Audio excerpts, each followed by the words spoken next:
Escuchen, algo susurraba en las paredes de mi casa, y mi loro fue quien me lo confirmó. Todo empezó hace unas 3 semanas. Primero, eran ruidos sutiles, golpecitos secos que parecían venir del interior de los muros, justo cuando todo estaba en silencio. Pensé que era la tubería, la casa sentándose, ya saben, las excusas lógicas que nos damos para no admitir que tenemos miedo. Luego, los ruidos cambiaron, eran más orgánicos, como rasguños suaves, un murmullo tan bajo que dudaba si lo había imaginado.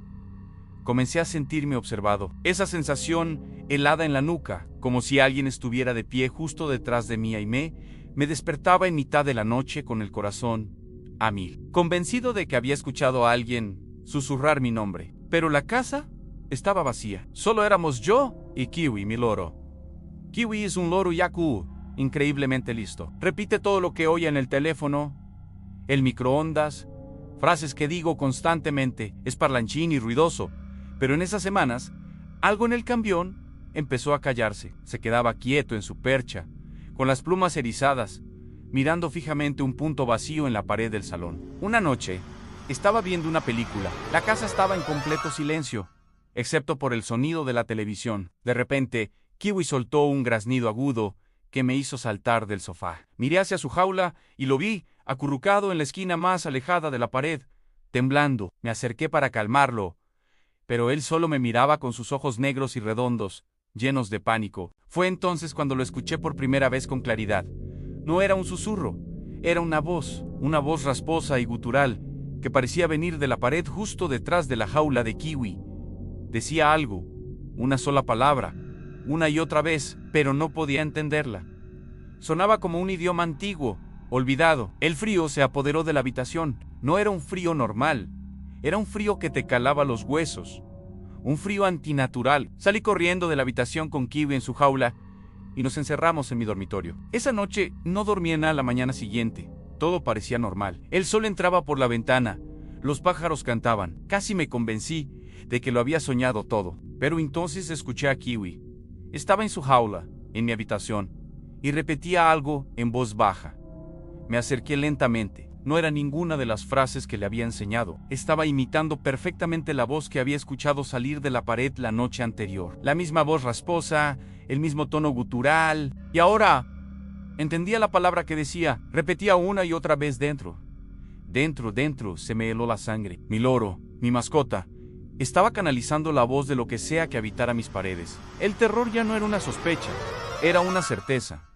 La cosa en la pared sabía que Kiwi podía hablar, y lo estaba usando. Decidí que necesitaba pruebas. No podía seguir viviendo así, dudando de mi propia cordura. Esa noche, coloqué una grabadora de audio en el suelo del salón, justo al lado de la pared donde Kiwi siempre miraba. Apagué todas las luces, me encerré de nuevo en mi cuarto con el loro y esperé. Las horas pasaban lentamente. El único sonido era el tic-tac del reloj y mi propio corazón latiendo con fuerza en mi pecho. Cerca de las 3 de la madrugada, cuando el silencio era absoluto, Kiwi empezó a agitarse en su jaula. Susurró la palabra, dentro, y entonces, desde el salón, a través de la puerta cerrada, lo escuché. Un golpe seco en la pared, luego otro y otro. Sonaba como si alguien estuviera golpeando desde el interior, tratando de salir. A la mañana siguiente, con las manos temblorosas, recogí la grabadora. Me senté en la cocina, con la luz del sol,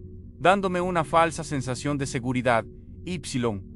La G.A.U. Play. Al principio, solo se oía el silencio, un silencio pesado, denso. Adelanté la grabación y entonces lo oí. No eran solo susurros, eran conversaciones, voces superpuestas, hablando en ese idioma ininteligible. Pero entre ellas, una voz destacaba, la misma voz rasposa de la noche anterior. Y esta vez, no susurraba, gritaba un grito de pura agonía que parecía no tener fin. Y debajo del grito, podía escuchar los rasguños, frenéticos, desesperados, como si un animal salvaje estuviera atrapado y luchara por liberarse. Apagué la grabadora. Con el corazón en la garganta, tenía mis pruebas. Pero las pruebas no me trajeron alivio, solo un terror más profundo. Porque mientras escuchaba la grabación una última vez, justo antes de apagarla, capté algo más en un nuevo sonido. Era la voz de Kiwi, pero no estaba en mi cuarto conmigo. Su voz venía de la grabación. Estaba en el salón, cerca de la grabadora. Se escuchaba su pequeña voz, clara y nítida, diciendo una de sus frases habituales: «Hola, bonito». Y entonces la voz de la pared, la entidad rasposa y gutural, le respondió, no en su idioma extraño, sino en un español perfecto, claro y terriblemente humano. Dijo: «¿Quieres jugar?». Revisé la jaula en mi cuarto. Estaba vacía. La puerta, cerrada con un pestillo que solo yo puedo abrir, estaba abierta de par en par. La ventana de mi habitación, también cerrada. No sé dónde está Kiwi. No ha vuelto. Pero, a veces por la noche, cuando el silencio es total, escucho algo nuevo en las paredes. Ya no son susurros ni gritos. Ahora, lo que escucho, muy bajito, es el sonido de unas pequeñas garras rascando la madera desde el interior. Y una vocecita muy parecida a la de mi loro, que me llama por mi nombre. Siento que ahora Ann ya no quiere salir. Quiere que yo entre